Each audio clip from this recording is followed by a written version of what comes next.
जी महाराज की जय। परम पूज्य मुनि श्री 108 निर्लोभ सागर जी निरुपम सागर जी महाराज की जय। समस्त मुनि संघ की जय। नमोस्तु। प्रसंग चल रहा है कि इस जीव का भला किसमें है, इस जीव का उद्धार कैसे हो सकता है, कल्याण कैसे हो सकता है, इसकी चर्चा चल रही है। तो स्वाध्याय से ही इस जीव का हित हो सकता है, भला हो सकता है, कल्याण हो सकता है। जब तक ये जीव स्वाध्याय नहीं करेगा उसको सुख शांति मिलने वाली है ही नहीं। जब तक कि स्वाध्याय नहीं करेगा तब तक सम्यक दर्शन आदि भी होने वाले है ही नहीं। क्योंकि कुंद कुंद देव ने समयसार में लिखा है, सद्द दी पत्ते दी रोचे दी तय पड़ोए फांसे दी, धम्मम भोग निमित्तम नदुषु कम्मख निमित्तम। स्पष्ट लिखा है, जी जो अज्ञानी जीव जितने भी दान करते हैं, पूजा करते हैं, तीर्थयात्रा करते हैं, व्रत नियम संयम का पालन करते हैं और ज्ञान नहीं है, तो उस ज्ञान ना होने से उनको सम्यक श्रद्धान भी नहीं होता है। और श्रद्धा ना होते हुए भी करते क्यों हैं? फिर आप कहेंगे इतना अधिक करते हैं, वो तो बहुत करते हैं, खूब दान करते हैं, खूब तीर्थयात्राएं करते हैं, खूब व्रत पालन करते हैं। कई महिलाएं ऐसी हैं सब व्रत कर लिए और सब पूछे ये वाला कहा, हाँ ये भी कर लिया, ये भी कर लिया, हमने मेरा सब कर लिया। कुछ तो ऐसी है, हो सकता है शायद 12 से 34 2 बार कर लिया। तो ये जितनी भी ज्ञानहीन धर्माचरण करते हैं उसके लिए कुंद कुंद स्वामी कहते हैं भी श्रद्धान भी करते हैं ऊपर से। ऐसा लगता है कि इनको खूब श्रद्धा है, श्रद्धे दी पत्ते दी प्रतीति करते हैं, विश्वास करते हैं, रोचे दी रुचि भी उन्हें धर्म की होती है, तय पड़ोए फांसे दी और खूब संपर्क में रहते हैं, टच में रहते हैं, तन मन धन से धर्माचरण करते हैं। पड़ोए फांस धम्मम भोग निमित्तम, लेकिन वो जितने भी धर्माचरण करते हैं खूब अच्छी 2-2 3-3 4-4 घंटे पूजा करते हैं। जिस समय स्वाध्याय हो रहा है, क्लास हो रहा है, वो वहाँ पर अपनी राग आलापी जा रहे हैं, अभिषेक मंगलाष्टक शांति धारा पूजा चल रही है। इसी समय यहाँ पर धर्म देशना हो रही है, दिव्य ध्वनि खिल रही है, भगवान की वाणी सुनाई जा रही है। तो जितने भी ये हैं सब इसके लिए वो कहते हैं धम्मम भोग निमित्तम, वो सब सांसारिक भोगों के लिए करते हैं। नदुषु कम्मख निमित्तम, कर्मों के क्षय के लिए करते ही नहीं। ये कुंद कुंद स्वामी ने कहा है, ये प्रशस्ति पत्र दिया है उनको। क्या दिया है? ये प्रशस्ति पत्र दिया है उनके लिए कि वो सब धर्म के लिए जितना भी धर्म के नाम पर करते हैं सब सांसारिक वस्तुओं की उपलब्धि के लिए करते हैं, भोगों के लिए करते हैं। उन अज्ञानियों का कर्मक्षय का लक्ष्य होता ही नहीं, ऐसा कहा है। इसलिए आपको समझना है ज्ञान की कितनी महिमा है। जब साधुओं के लिए ध्यान ज्ञान अध्यान तपोरक तपस्वी प्रशस्ति आप बोल रहे हैं, ज्ञान और ध्यान ये 2 ही चीजें हैं जो शीघ्र ही कर्मों का क्षय करती हैं, और ध्यान ज्यादा देर नहीं किया जा सकता है। इसलिए ज्ञान में उपयोग को बनाए रखना। श्रावक भी जितना भी देव पूजा, गुरु पास्ती, स्वाध्याय संयम तप दान जो षडावश्य करते हैं, यदि भी ज्ञान के अभाव में षटकर्म करते हो तो वो षटकर्म नहीं, खटकर्म है। क्या है वे खटकर्म है। आप लोगों को सुनने में थोड़ा ऐसी लग रहा होगा ये क्या कह रहे हैं, पर मैं आगम का प्रमाण दे रहा हूं आपको। कुंद कुंद स्वामी का जो कुंद मंगलम कुंद कुंदाद्यो जैन धर्मोस्तु मंगलम। आप लोग कुंद कुंद नामनाय को मानते हैं ना, कुंद कुंद नामना में चल रहे हैं। क्योंकि कुंद कुंद स्वामी का पंथ कौन सा है? बोलते जो तेरा पंथ है भगवान वही मेरा पंथ है। भगवान बीतराग सर्वज्ञ हितोपदेशी का जो पंथ है वही पंथ है। उस आमनाय में चलने वाले लोग कुंद कुंद आमनाय को मानते हैं, वो कुंद कुंद स्वामी ही कह रहे हैं, हम नहीं कह रहे अपनी तरफ से। समय सार की गाथा नंबर 200 के आसपास होगी, एकदम क्लियर तो याद नहीं है, लेकिन है समय सार की गाथा। तो ये जो भोग भुजंग समान है, कैसे है? भुजंग समान संसार की कोई भी उपलब्धि हो, संसार की कोई भी कहने से फैसिलिटी हो, संसार की कोई भी सुख सुविधा हो, संसार का कोई भी पद हो, बीज सारे के सारे अपद हैं, आत्मा की स्वभाव नहीं है, आपद के आस्पद हैं, विपत्ति के घर हैं, स्थान है। इसलिए यहाँ पर जो प्रसंग लिया गया है वो स्वाध्याय परमम तपा क्यों कहा है आचार्यों ने, इस पर विशेष चर्चा की जा रही है कि इस मत में, इस विषय में सारे जैनाचार्य एक मत है कि स्वाध्याय परम तप है। नवी अत्थी नवी होहिदी नहीं भवेदी साध्याय समम तवो कम्मम। ना था, ना है, ना होगा स्वाध्याय के समान कोई तपह कर्म। बहुत बड़ा तप है। उस श्रावकों के भी आवश्यकों में सम्मिलित है। ये नहीं कह सकते आपकी तो साधुओं का लक्षण ज्ञान ध्यान तपो रखता, साधुओं को ज्ञान ध्यान करना चाहिए, हम श्रावक हैं, हमारे लिए नहीं। देव पूजा गुरुपास्ति के बाद क्या रखा है? स्वाध्याय नामक आवश्यक रखा है। वो श्रावक का भी कर्तव्य है, फर्ज है, दायित्व है, आवश्यक है, उन्हें भी करना बहुत महत्वपूर्ण है। तो वो वैष्णव व्यक्ति जब स्वाध्याय कर रहा था वर्षों वर्षों से, तभी तो वो चिंतन करने में सक्षम हुआ। ताश जैसे पत्तों को आलम्बन बना करके, माध्यम बना करके चिंतन कर रहा है। स्वाध्याय करने वाला व्यक्ति कर सकता है, नहीं ताश को माध्यम बना के कैसे चिंतन किया जा सकता है धर्म का? हाँ, तो 8वें नंबर के पत्थर पर चल रहा है शम्मी दर्शन के 8 अंग। ये शरीर के अंगों से भी अनंत गुणे ज़्यादा महत्वपूर्ण हैं, आवश्यक हैं, अनिवार्य हैं, अपरिहार्य हैं। इनके बिना सम्यक दर्शन नहीं हो सकता, सच्ची और पक्की श्रद्धा नहीं हो सकती है, धर्मात्मा नहीं हो सकता, मोक्ष मार्गी नहीं हो सकता। मोक्ष मार्ग की प्रथम सीढ़ी जो कहा गया है, पहली सीढ़ी पर भी वही कदम रख सकता है जिसके अंदर शम्मी दर्शन के 8 अंग होंगे। इसलिए 8वें नंबर का जो अंग है शम्मी दर्शन का, प्रभावना अंग, जिसे कहा गया है धर्म प्रभाव करें जे ज्ञानी तिनशि मार्ग रीति बिछाने। धर्म की प्रभावना करना प्रत्येक सम्यक दृष्टि का, मुमुक्षु का, आत्मार्थी का, आत्महितैषी का कर्तव्य है। प्रमुख अंग है कि उसके आचार और विचार के द्वारा जिन सत्संग की हंसी नहीं होनी चाहिए,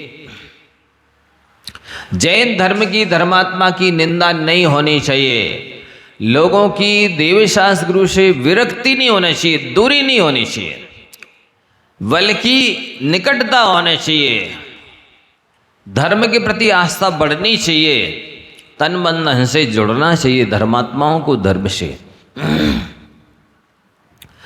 यदि सम्यक ज्ञान होता तो वो अकेले कोई जो मन में आता वो नहीं करते, जानवरों की तरह, पशुओं की तरह के जो मन में आया वो कर लिया, बैठना हुआ तो बैठ गए, चलना हुआ तो चलने लगे, खाना हुआ तो खाने लगे। ऐसा जो मनुष्य का आचार विचार है वो ज्ञान के अभाव की वजह से। तो धर्म की प्रभावना आप सबका कर्तव्य है। आपके आचार विचार को देखकर लोग धर्म से दूर ना हो, धर्म की निंदा ना करें, धर्म से विरक्ति ना हो। एक एक एक्शन का, चर्या चेष्टा का प्रभाव पड़ता है। आप ये न समझे कि इससे कोई प्रभाव नहीं, आपके भी आचार विचार को देख करके कोई चलना सीख रहा है। ये आप मान के चले, अभी तो कई चीजें ऐसी हैं जो लोग देवशास्त्र के निकट नहीं करना चाहिए वो भी करते हैं। क्या करते हैं देखो, ध्यान से देखना। जैसे मंदिर जी में देवशास्त्र के निकट बैठे हैं आप, तो आपका कर्तव्य है कि अपने अच्छी तरह बैठें, जैसे श्रोता को बैठना चाहिए। यदि आप बैठने में सक्षम है तो जैसे तैसे ना बैठें। इससे आसाधना विराधना होती है, देवशास्त्र गुरु की अभिनय होती है। साथ ही आपकी असभ्यता जानी जाती है, अयोग्यता जानी जाती है कि आप सभा में बैठना भी नहीं जानते हैं। कैसा बैठना चाहिए? जैसे तैसे जो मन में आया उकरूम बैठ गए, हैं? कैसे भी बैठ गए, टिक्के आड़े टेढ़े तिरछे, जहाँ बैठना हुआ वहीं बैठ गए। वक्ता देखे या नहीं देखे, बराबर सुनाई दे या नहीं दे, घर से ही दुकान से ही सुन रहे, नहीं हमें तो आवाज़ पूरी आ रही है। हो आ रही है। बीच बीच में कितने सारे काम कर लेते, कितने सारे लोगों से बात कर लेते हैं, लिंक टूट जाती है, पता नहीं चलता पहले क्या कहा था, अब क्या कहा जा रहा है, वो किससे संबंध रख रहा था, ये किससे संबंध रख रहा है। तो कई लोग नाक कान में ही उंगली डालने लगते हैं। देवशास्त्र गुरु के निकट इस तरह की असभ्यता नहीं होनी चाहिए। नाक कान में उंगली नहीं डालनी चाहिए। कई लोग बैठे बैठे ऐसे जिम्मे आएंगे जैसे कुत्ता मुंह फाड़ता है ना। कैसे जिम्मे आते हैं? जमाई जानते ना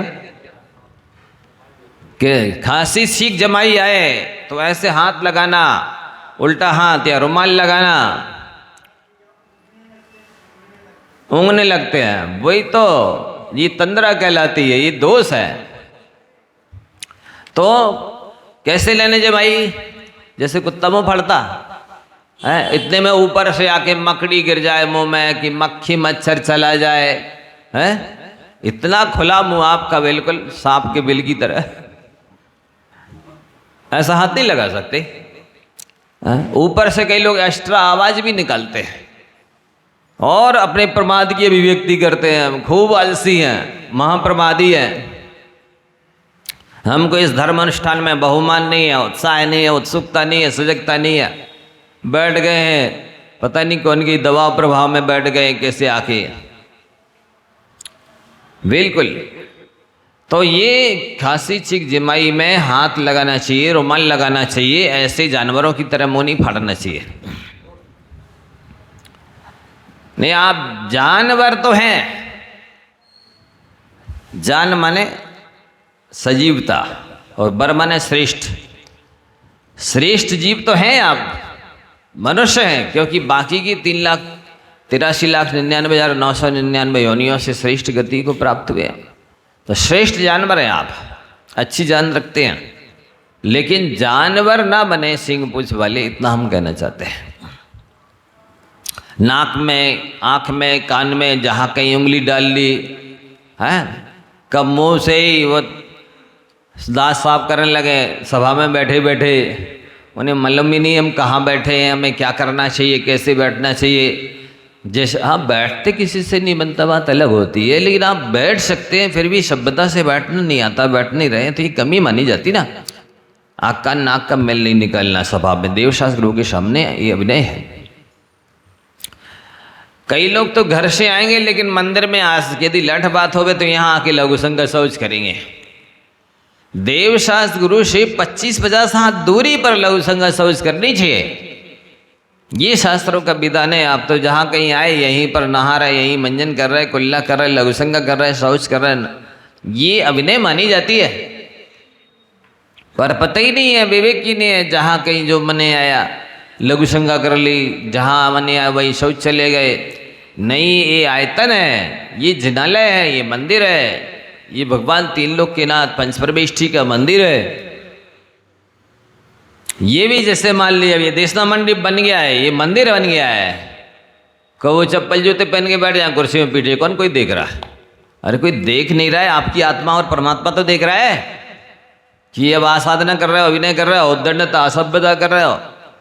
आपको यहाँ मलमूत्र इत्यादि कोई भी शरीर का मल नहीं छोड़ना है। क्या बैठे बैठे मैल घिसते रहे ऐसे और ऐसे छुड़ा दे रहा है, ये क्या तरीका है? ये कर्म मैल छोड़ने का स्थान है, शरीर का मैल छोड़ने का स्थान नहीं है।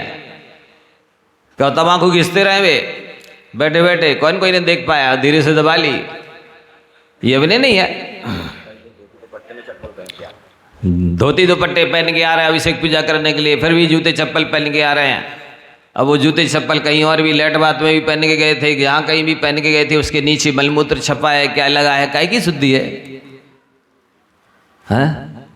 ये विवेक पर निर्भर करता है। इससे ही आपके पुण्य की माइनस मार्किंग हो जाती है, पुण्य के स्थान पर पाप बनते हैं। आप क्या समझ रहे हैं, हम जैसी मनमानी करना चाहेंगे वैसे कर लेंगे और पुण्य बंद हो जाएगा?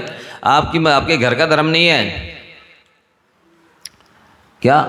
जैसे आपका माल हो सकता है पर बाट तराजू आपके घर के नहीं चलेंगे, भी तो गवर्नमेंट के चलेंगे। इसी तरह से आप धर्म करना चाहते हैं लेकिन आपकी मनमर्जी के अनुसार धर्म नहीं होगा। धर्म तो जिनवाणी के अनुसार चलना होगा, तब होगा। जो मन में आता है, जैसे कपड़े पहनना है वैसे पहन लिए, जैसे नहाना है वैसे नहा लिए, जैसे जूते चप्पल पहनना है, गाड़ी पर बैठ के आना है, जैसे भी करना, अभिषेक पूजा जो भी जहाँ बैठना वहाँ बैठ गए, जैसी द्रव्य चढ़ाना वैसी चढ़ा रहे। ये सब आसाधनाएं विराधनाएं लोगों को बहुत 20-50 साल हो गए पूजा करते हुए, फिर भी नहीं मालूम। इससे अप्रभावना होती है। धर्म प्रभाव करेंगे ज्ञानी, तिन से रीति पिछानी। धर्म की प्रभावना करते हैं, वे ही मोक्ष मार्गी हैं, वे ही धर्मात्मा हैं, उन्हीं ने धर्म को समझाए, मोक्ष मार्ग को समझाए। इसलिए ये प्रसंग रखा है, बताया जा रहा है। आपको प्रॉपर जगह पर बैठ करके पूजा अभिषेक करना चाहिए, प्रवचन सुनना चाहिए, ढंग से बैठ करके सुनना चाहिए, विनय से, श्रद्धा से, बहुमान के साथ सुनना चाहिए, ये बताया जा रहा है। पता ही नहीं है कि वो अपने घर के काम भी करते चले जा रहे हैं, अभिषेक भी देखते जा रहे हैं, पूजा प्रवचन भी सुनते जा रहे हैं, कोई एक हाथ से माला भी फेर रहे हो वह। एक आध भाई को लगा दिया हो, तुम तत्वासु सुना दो, एक कान से तत्वासु, एक कान से भक्ता मर, एक हाथ से पूजा हो जाए, एक हाथ से माला फिर जाए। ऐसे अष्टपद हैं ये, सब कर लेते हैं। तो मंदिर में इस तरह से यदि आपको वैसे ज़्यादा ही खांसी आ रही है, ज़्यादा सर्दी है, तो आप ऐसे स्थान पर मत बैठिए कि दूसरों का भी ध्यान आपकी ओर आकर्षित हो गए, उनके भाव खराब हो जाए, उनके धर्म ध्यान में विघ्न बाधा आ जाए। इस तरह की खांसी नहीं करना, काफनी कफ नहीं करना। यहीं बाजू बैठे हैं, वहीं थूकते जा रहे हैं, वहीं पूजा करते जा रहे हैं, वहीं भोजन करते जा रहे हैं। क्या ये मालूम नहीं है कि कहाँ पर मलमूत्र का विसर्जन करना चाहिए, कहाँ भोजन करना चाहिए, कहाँ पूजन करनी चाहिए, कैसे बैठ करके स्वाध्याय सुनना चाहिए, हाथ जोड़ करके पद्मासन लगा करके कि बैठे सेठिया की तरह है। प्रवचन सुनने का तरीका होता है ना एक, आपकी मनमर्जी से निर्जरा हो जाएगी कर्मों की, परम तप हो जाएगा। स्वाध्याय में सेठियों की तरह नहीं बैठा जाता है, शिष्य और श्रोता भक्त विद्यार्थी की तरह बैठा जाता है। ये देशना मंडप है, ये दिव्य ध्वनि खिलने का स्थानीय समोषण है, ये जिनालय है। क्या समझ रहे हैं, ये बलिया की दुकान है क्या? है क्या है ये? पार्लियामेंट है क्या? लोकसभा विधानसभा है क्या ये? कि जैसे तैसे बैठ गए, आगे तक के बैठना मत बैठ गए, जैसे तैसे बैठना चाहिए नहीं। विनय से बैठोगे तो कर्म की निजरा होगी, पुण्य का बंद होगा, पाप का नाश होगा। जैसे तैसे बैठने से थोड़ी होगा। आप पैसे वाले होंगे, अपने घर के होंगे, पंचपरमेष्ठी के सामने थोड़ी कोई पैसे वाले हैं। आप लौकिक पढ़े लिखे होंगे तो अपने घर के होंगे, गांव के होंगे, यहाँ पंचपरमेष्ठी बड़े थोड़ी हैं। कोई पदाधिकारी होंगे लौकिक पद की या मंदिर के पद के तो होंगे, उनके लिए पंचपरमेष्ठी के पद नहीं है। साधु की समिति तो 5 होती है, हीरा समिति, भाषा समिति, ऐषणा समिति, आदान निक्षेपण समिति और सर्ग समिति। बाकी कोई दुनिया की समिति में वो सम्मिलित नहीं होते हैं और उनसे कोई बड़ी समिति होती नहीं है। तो ये सारी चीजें ध्यान में रख करके चलना चाहिए, तभी आपकी सज्जनता सभ्यता जानी जाती है, योग्यता जानी जाती है। आप कितना जानते हैं वो आपको अपनी बॉडी लैंग्वेज से बताना है दूसरों को कि कैसे बैठना चाहिए, कैसे प्रवचन सुनना चाहिए, कैसे मंदिर जाना चाहिए। दूसरे भी सीखते हैं तो गलत मार्ग, गलत प्रथा तो न चले, गलत परंपरा ना चले, कोई गलत ना सीखे। कोई यहीं आकर के मंदिर के दरवाजे तक चले आए, गुटखा खा के, पान खा के, अब यहीं आके कुल्ला कर रहे हैं, ये कोई तरीका है? आप अपने घर से कुल्ला करके नहीं आ सकते थे? इतनी देर मुंह में कुछ डरा है, इसके बिना नहीं रह सकते थे क्या? अरे कि महाराज जी हम तो पान दबा के सोते हैं, आप तो घर से यहाँ तक आने की बात कर रहे हैं। मतलब सोते सोते भी स्वाद लेते हैं। बेटा मरोगे तो पशुगति में ही जाओगे, मुंह में दबा के सो।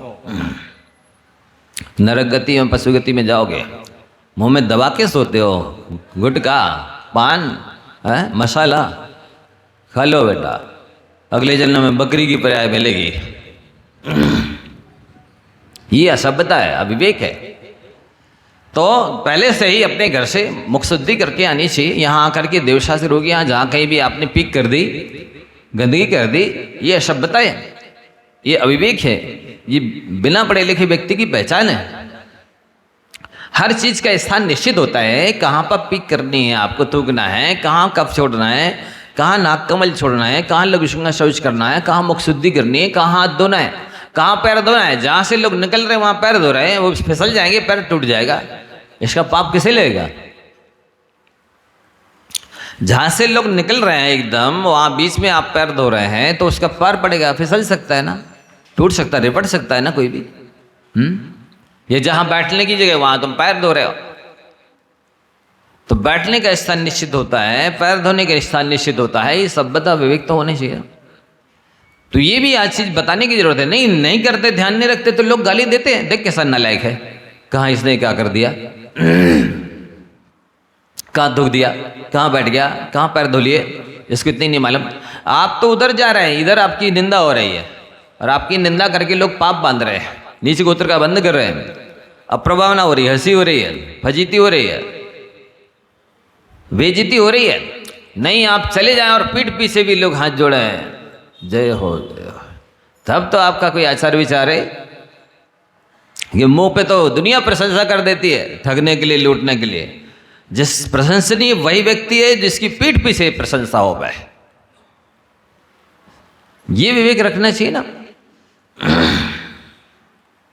तो जहां कहीं बमन नहीं करना है, कुल्ला नहीं करना। और मंदिर में बैठे हैं कि देशना मंडप में बैठे हैं, पता चला कि उन्होंने एक एक सीख निकाल के सारी चटाई की सीख निकाल डाली। सीखें निकालने आए थे, चटाई मिटाने आए थे कि प्रवचन सुनने आए थे? कुछ दान दिया है मंदिर के लिए कि मंदिर की चीज का नुकसान कर दिया है? आते ही साथ लाइट पंखा चालू करते हो, कितना देते हो महीने में मंदिर के लिए? 1 मिनट भी तो बिना पंखा लाइट के नहीं बेचते हो है? ये आपको दो सोचना है ना कि कैसे पुण्य बनेगा आपको, बताइए। आप निर्माल्य खा रहे हैं। आप बैठे बैठे नाखून तोड़ने लगे, कुछ नहीं तो घर में फुर्सत नहीं मिलती है, टाइम नहीं मिलता है नाखून निकालने का, जो यहीं आके नाखून तोड़ रहे हो। कई लोग दांत से तोड़ने लग हैं। अब ये मैल मुंह में चला जाएगा ना, नाखून दांत से तोड़ने वाली चीज है। तो जहां कहीं भी नाखून नहीं तोड़ना, हाथ पैर में, यहाँ कमर के नीचे हाथ नहीं लगाना चाहिए। जिनवाणी सुन रहे हो, पढ़ रहे हो, ये शब्द, ये कमर के नीचे के अंग अशुद्ध माने जाते हैं। अब आप हाथ रख रहे हो जहाँ कहीं भी, जैसे तैसे भी बैठ रहे हो, तो ये असभ्यता है ना। इसलिए कहा है कि माता बैरी पिता शत्रु इन वालों न पाठता सोवतेना सभा मध्य हंस मध्य बको यथा। वो माता बैरी है और पिता शत्रु है, जिसने अपनी संतान को संस्कारित नहीं किया, धार्मिक शिक्षा नहीं दी है, बैठना उठना नहीं सिखाया है, वो सभा में सुशोभित नहीं होता है। जैसे हंसों के बीच में कौआ सुशोभित नहीं होता है। गणमान्य बनी है तो शरीर से मैल नहीं निकलना बैठे बैठे। ये स्थान शुद्धि का है, अशुद्धि करने आए आप यहाँ, तो शुद्धि करना चाहिए। कभी आते हो मंदिर में, देवशास्त्र गुरु के स्थान में झाड़ू लगाते हो, पोछा लगाते हो, गंदगी करने तो आ गए, यहीं पैर झड़ा रहे अपने, मैल लगाया, कीचड़ लगाया, तो आके देवशास्त्र गुरु स्थान पर मैल छोड़ के जा रहे हो। हाँ, शरीर का मैल झड़ा रहे हो, पैर का मैल झड़ा रहे हो। ये विवेक नहीं है कि यहाँ पर शुद्धि करनी चाहिए, अशुद्धि करनी चाहिए, झाड़ू पोछा करनी चाहिए कि गंदगी करनी चाहिए। कभी बैठे बैठे भी अंगली छिटका देना है, इधर तो देख लो, बैठे बैठे यही चल रहा है, ये क्या है? ऐसे बैठना है तब नजरा होने वाली है। आपके पिताजी का मंदिर नहीं है कि हम जैसे बैठेंगे वैसे भी नजरा हो जाएगी। नहीं, संयत होना होगा, इंद्रियों को और मन को बस में करना होगा, तब पुण्य बनेगा, तब कर्मों की निजरा होगी। तो ना अंगुलियां चटकाना है, ना फोड़ा फुंसी फोड़ना है यहाँ बैठ करके। कई लोग ऐसे ही करते हैं, मैंने देखा भी है।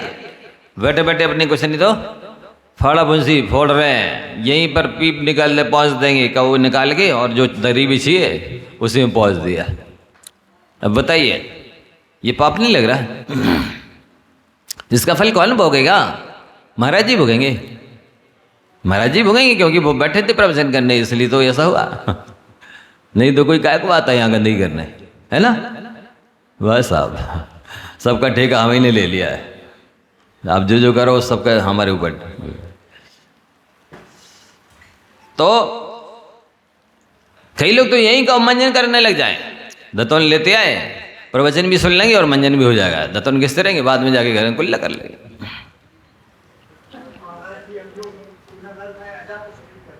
नहीं, यहाँ के लोग ये तो बातें ही नहीं कर रहे साहब, आप फिर भूल गए। हम पहले ही बोल चुके हैं, ये तो हम अन्यत्र की बता रहे हैं, यहाँ की तो बाद में देखेंगे कहीं अन्यत्र। यहाँ की यहाँ कैसे कहेंगे? यहाँ के लोग तो बहुत ही अच्छे हैं, कितने सब हैं, देख तो देवता की तरह बैठे, बिल्कुल ऐसा लग रहा है सबके लिए एक एक विधि होनी चाहिए थी। हाँ, तो यहाँ ना मंजन करना है, ना दतौन करनी है, ना टूथपिक करनी है, दांत साफ करने हैं, इससे अभिनय होती है। और किसी भी तरह की न घाव पट्टी करनी है यहाँ पर, न कपड़े सिलने हैं। कई लोग ऐसे भी होते हैं, कपड़े सिलने लगते बैठे बैठे, कभी जो है ना उनकी स्वेटर वगैरह बेंद बुनते रहे बैठ करके। कि हम पढ़ते थे उधर जब छोटे में, तो जो मैडम थी ना, वे ले आए अपने ऊन के गिट्टे वगैरह और बैठी बैठी स्वेटर वगैरह बुनती रहे, हम लोग देखते रहे। जिया पढ़ा रही हमको है? अरे आपकी तो बातें ही नहीं कर रहे, आप जैसी मैडम आ गई तो अब कैसे हो सकता है ऐसा? आप समझ नहीं रहे हैं, मैं तो उस समय की बता रहा हूँ, ये थोड़ी कर रहा है आज भी ऐसा हो रहा है। आप ध्यान से सुनिए हम क्या कह रहे हैं। सुनो सुनो, सब लोगों को बोलना नहीं है, सुनना है। अभी तो मेरे को सुनना है, नहीं समझे? हम आपको बाद में सुनेंगे, सबको सुनेंगे। तो यहाँ पर किसी भी तरह के देव के, शास्त्र के, गुरु के स्थान पर ये सरस्वती मंदिर है। क्या है ये? सरस्वती मंदिर है, दिव्य ध्वनि करने का स्थान है, ये पवित्र स्थान माने जाते हैं। जो अपने आप में पवित्र होते हैं और यहाँ पर जो लोग आते हैं वे भी पवित्र हो जाते हैं। ऐसे स्थान है, यहाँ पर आए हैं आप तो पवित्रता को बनाए रखिए, मन वचन काया की। और विशेष रूप से ध्यान रखना चाहिए। अब अभी कह रहे हैं यहाँ के लोग ऐसा नहीं करते, वैसा नहीं करते। सुनो, जो कपड़े लेठ बात में पहन के गए हैं वे कपड़े पहन के मंदिर में देव शास्त्र गुरु के निकट नहीं आना चाहिए। बोलो अब यहाँ नहीं करते ऐसा महाराज हैं? लेठ बात में जो कपड़े पहन गए हैं लघु शंका शौच के लिए, वे मार्केट के कपड़े, वे दुकान के कपड़े, वे ऑफिस के कपड़े, जहाँ 17 जात के लोगों को छुआ है, एमसी से जो महिलाएं उनको जो भी छुआ है, और वे पहन के देव शास्त्र गुरु के निकट नहीं आना चाहिए। अब बोलो हाँ ना महाराज जी, हम लोग नहीं आते, हम मानेंगे ही नहीं। अब बोलेंगे भी तब भी नहीं आने मानेंगे। ऐसा है, बोलोगे तो हम कहेंगे सफेद झूठ बोल रहे लोग, दिन दहाड़े। सब मालूम। तो ये आपको ध्यान रखना है कि यह पवित्र स्थान है, आप पवित्रता से आएंगे। देखिए, यूनिफॉर्म का प्रभाव मन पर पड़ता है, दूसरों पर भी पड़ता है। जब आप बिल्कुल सात्विक वेशभूषा में आएंगे, धोती दुपट्टा में आएंगे, तो आपका मन भी पवित्र रहेगा। नहीं, हम देवशास्त्रों की उपासना करने आए हैं, और पैजूट शोट बोट में आएंगे तो वो बाबूगिरी रहेगी। बाबू कैसी बू आ रही इनमें, बबू आती रहेगी, दुर्गंध पक्का है। शुद्ध वस्त्र पहनकर नहीं आएंगे, ये हाल है। खड़े खड़े लघुशंका करते हैं महिला पुरुष, भी सारे छींटे उछटते हैं। आपने नहीं देखा, ये स्थिति हो गई है। तो ऐसे मलमूत्र कर सके वस्त्र हैं, जहाँ शादी पार्टी में दुनिया भर में घूम के आए, भी कपड़े पहन के आए, पूजा करने लगेगा, मन होगा बेशुद्धि। दिन भर तो अपवित्र रहते ही हो, यहाँ भी आए मन पवित्र करने के लिए, सो ऐसे कपड़े पहन के आए। नहीं महाराज जी, दिखानी है ना, हमने 50,000 में साड़ी खरीदी है, नहीं पहन के आएंगे तो कहाँ दिखाएंगे, किसको दिखाएंगे, कब पहनेंगे? फिर तो भी 50,000 बेकार चले गए। धिक्कार है तुमको, तुम पूजा करने आए कि कराने आए हैं? पवित्र धुले हुए वस्त्र पहन के आना चाहिए, चाहे महिला हो, चाहे पुरुष हो, चाहे बच्चे हो, चाहे बच्चियां हो, तब आपका मन पवित्र होगा। द्रव्य शुद्धि होगी तो भाव शुद्धि होगी, द्रव्य शुद्धि नहीं होगी तो भाव शुद्धि नहीं हो सकती है, ये नियम है। इसलिए जो वस्त्र आप शौचालय पहन के गए हैं, लघुशृंग पहन के गए हैं, बाजार गए हैं, मतलब ट्रेन में यात्रा करके आए हैं, दुकान ऑफिस में पहन के गए हैं, वहाँ सारे रोगी शोकी लोग रहते हैं, सारे अशुद्धि वाले लोग रहते हैं, मांसाहारी शाकाहारी सब तरह के रहते हैं, उसका प्रभाव नियम से पड़ता है तन पर भी और मन पर भी। हॉस्पिटल जाते, दुनिया भर में जाते, सब कुछ छू के आते, बेई कपड़े पहन के इधर आ गए, धर्म महाराज जी समझ में नहीं आ रहा है, सिर के ऊपर से जा रहा है, जाएगा क्यों नहीं? क्योंकि आप ऐसी योग्यता ही सभ्यता लेके आए ही नहीं है कि आपके दिमाग में जाता, अंदर जाता, दिल में उतर जाता। ऐसे आए हैं तो वो तो समझ में भी नहीं आएगा और जीवन में तो उतरेगा ही कैसे। आपको यहाँ भक्त बनकर आना है, श्रोता बनकर आना है, शिष्य विद्यार्थी बनकर के आना है, समर्पित भाव से आना है, बाबू बन के दादागिरी से ऐसे एक्टर एक्ट्रेस जैसे नहीं आना है। क्या यहाँ पर ड्रामा नहीं हो रहा है, रंगमंच पर नहीं आए आप, यहाँ तो आप भक्त बनकर कर्मों का क्षय करने आए हैं, पूजा उपासना करने आए हैं। इसलिए वैसे ही बन के आइए, ऐसी आज्ञा है आगम की, तभी आपके कर्मों का क्षय होगा। और यहाँ आने के बाद में यदि आप बैठने में सक्षम है तो नीचे बैठना चाहिए, नहीं बैठ, कमर में घुटने में दर्द है बात अलग है, उनके लिए नहीं कहा जा रहा, वो तो व्यवस्था है, मजबूरी है। लेकिन जो लोग बैठ सकते हैं उनको अच्छे से आसन, पद्मासन, अर्ध पद्मासन लगा के बैठना चाहिए, तब विनय विशेष रूप से भक्ति मानी जाती है, विनय मानी जाती है, तब कर्मों का क्षय होता है। अच्छे से बैठेंगे, हाथ जोड़ बैठेंगे, गुप्तांगों को नहीं छुए, उघाड़ के नहीं बैठे, इतना विवेक रखेंगे हमारे अंगों पंग कैसे हैं, कहाँ दिख रहे कि नहीं दिख रहे, किसी का भाव खराब तो नहीं हो रहा, किस तरह बैठे हैं हम। आप यहाँ आकर के भी जैसे तैसे बैठे हैं, आपके अंग पंग देख के किसी के भाव गड़बड़ हो रहे हैं तो आपको कर्मंद होगा। इसलिए अपने गुप्तांगों को नहीं दिखाना चाहिए, यहाँ आकर के आलस्य नहीं करना है, टिक के नहीं बैठना है। कुर्सी से बैठते तो टिकना हो ही जाता है, मजबूरी बात अलग होती है, लेकिन टिक करके बैठना ये अभिनय का प्रतीक है। अच्छा, श्री शक्त विरोधी रहते थे, ये सारी चीज़ें उन्होंने हम लोगों को बुलाई मूलाचार पढ़ाते समय। आप कमर को सीधी करके बैठिए, यदि कमर झुकाकर बैठते हैं तो ना पाचन क्रिया अच्छे से होती है और वृद्धावस्था आने के पहले कमर झुक जाती है। बोले आपके पास पिच्छी है, लाठी है नहीं, आप कैसे चलोगे, आप कमर झुक जाएगी तो। इसलिए आपको सीधी कमर के बैठना चाहिए, जिससे पाचन क्रिया भी ठीक हो, आपकी कमर भी ठीक रहे और देखने में भी सभ्यता लगे कि हाँ सज्जन है, सभ्य धर्मात्मा है।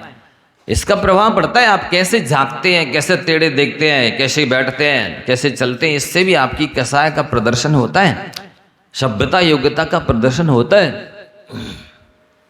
इन सबसे भी प्रभावना जुड़ी रहती है और प्रभावना भी जुड़ी रहती है। आपको प्रत्येक एक्शन देखने का, सुनने का, बैठने का, चलने का, झांकने का बिल्कुल शुभ सात्विक होना चाहिए, तब आपका प्रभाव दूसरों पर पड़ेगा।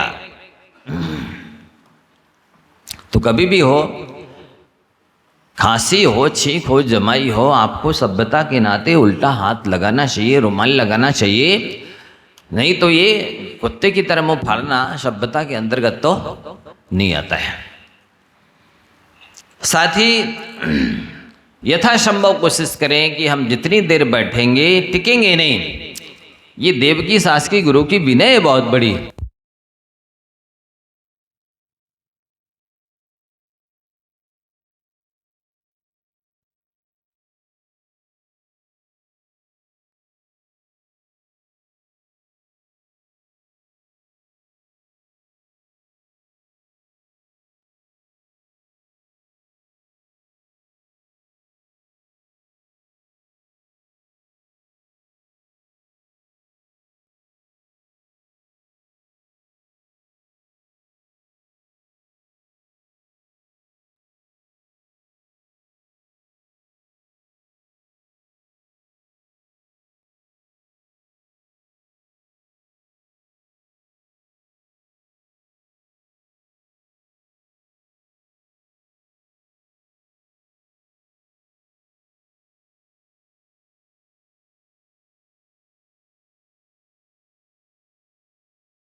पापों का विसर्जन करने के लिए आए हैं, इसलिए यहाँ आलस नहीं करना चाहिए।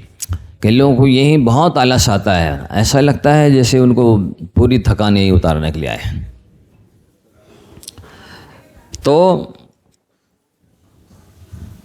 कई बार ऐसा होता है कि वो आजू बाजू में जो लोग बैठे हैं को उनके हाथ पैर दबाने लगे, अथवा बैठे बैठे अपने हाथ पांव दबाने लगे।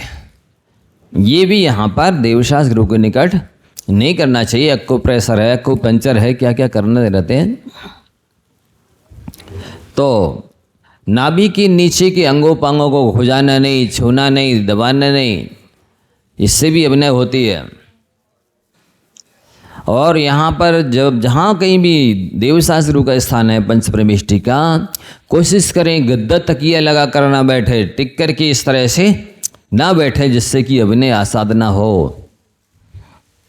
कई लोगों को तो बिल्कुल कहीं भी हो, सभा लगी है लेकिन वो अच्छे से ही बैठेंगे तकिया गद्दा लगा करके, तो ये कर्म बंध का कारण है, कर्म निद्रा का कारण नहीं है। यहाँ किसी तरह की अपने कोई कहना चाहिए अहंकार का प्रदर्शन थोड़ी करना, अपने ठाट बाट का प्रदर्शन थोड़ी करना, अपन को भक्ति करनी है। और पैर के ऊपर पैर रख करके जैसे सेठिया लोग बैठते ना गद्दियों पर, जानते हैं ना, इस टाइप से वो भी नहीं बैठने चाहिए। कि यहाँ सभा में आकर के भी देखे गए हैं, वो ये सब पैर हिलाते रहेंगे, ऊपर रख लेंगे और वो एक पैर को हिलाते रहेंगे। ये असंयम है, ये अशुद्धता है, इस तरह से नहीं बैठना है। ऊँट की तरह जैसे कैसे बैठ गए। और मंदिर जी में आते हैं, देवशास्त्र गुरु के निकट आते हैं तो कोई बढ़िया ऐसे कोई साफा बांध के आएंगे जिससे ये बहुत रईस हैं, चलते पुरजा आदमी हैं, इस तरह का कोई जाना जाए, ऐसी आभूषण वेशभूषा में नहीं आना चाहिए। और यहाँ आकर के कोशिश करो मंदिर के भले आजू बाजू में लैट्रिन बाथरूम हो, वैसे तो बनने नहीं चाहिए, हो भी तब भी आपको कोशिश करना है कि यहाँ आकर के हम लघुशंग का शौच ना करें, क्योंकि देवशास्त्र गुरु का इतने निकट स्थान है और आप अशुद्धि कर रहे हैं। कई बार इसलिए तो लोगों को भूत भी अंतर लग जाते हैं, कई लोगों को रोक शोक हो